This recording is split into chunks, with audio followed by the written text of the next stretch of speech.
అయ్యా ఈరోజు మా అమ్మ ఆపరేషన్ జరుగుతుంది.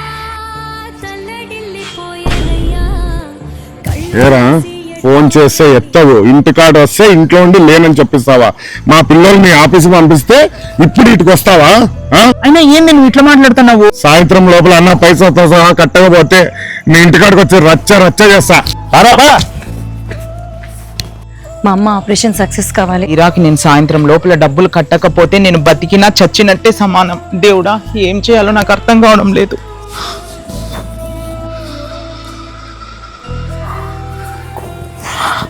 అలా అడిగానో లేదో నా మొర ఆలకించి నా ప్రాబ్లమ్స్ ని సాల్వ్ చేసావు స్వామి. నువ్వు ఉన్నావయ్యా.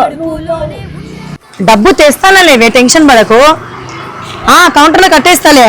పెట్టుకున్నా. ఒక నిమిషము. డబ్బులు ఎక్కడ పోయినాయి? ఇంతకు ముందు నేను తీసుకుని హ్యాండ్ బ్యాగ్ లో పెట్టుకుంది. అయ్యో ఎక్కడ పోయినాయి?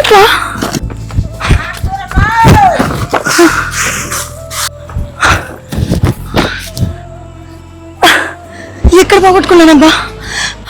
అన్నా అక్కడ డబ్బులు కట్ట పడేసుకున్నా. ఏమైనా కనిపించిందన్నా నీకు? లేదు మేడం, నేనేం చూడలేదు మేడం. మీరు ఎక్కడ పడేసుకున్నారు? నేనేం చూడలేదు. బాగున్నావు అక్క? బాగున్నాను గణేష్. ఇక్కడ ఏమైనా డబ్బులు పడేసుకున్నా, చూసినావా గణేష్? చూడలేదక్క. నువ్వెందుకు అంత డల్గున్నావు? ఏం లేదక్క, కాలేజ్ ఫీజుకి 500 తక్కువ వస్తుంది అక్క. ఎవరిని అడగాలో తెలియక. 500 అయితే లేవు గణేష్. ఆటోకు పెట్టుకున్నా, లాస్ట్ 300 ఉన్నాయి. తీసుకుని ఆ 200 ఎట్లా ఒకటి అడ్జస్ట్ చేసుకొని ఎగ్జామ్ రాసేసి. థ్యాంక్ యూ సో మచ్ అక్క. సరే.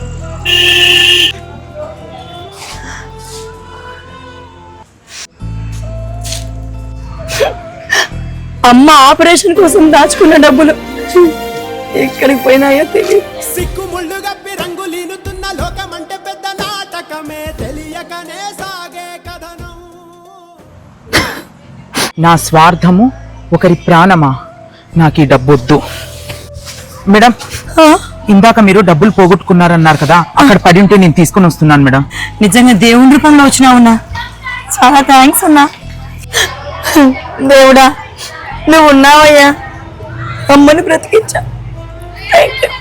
తను నన్ను ఏమన్నా చేయని పర్వాలేదు, ఉన్నది ఉన్నట్టు చెప్పేది లేవు డబ్బులని.